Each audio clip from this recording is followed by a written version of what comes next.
Ano nagko-comment mga master kung bakit maraming marking dyan sa pipe na yan. So by the way, yan na pipe ay gagawing elbow.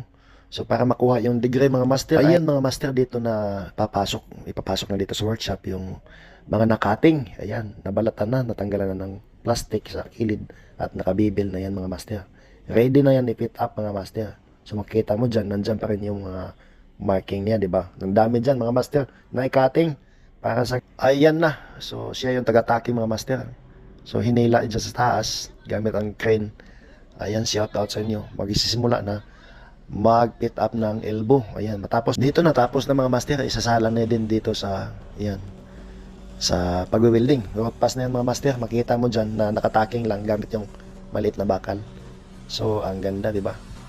Maganda talaga sila mag-fit up mga master. Hindi na ginagamitan ng clamp, jack lang, dalawang jack yung mga master. O, di ba? Makikita mo dyan.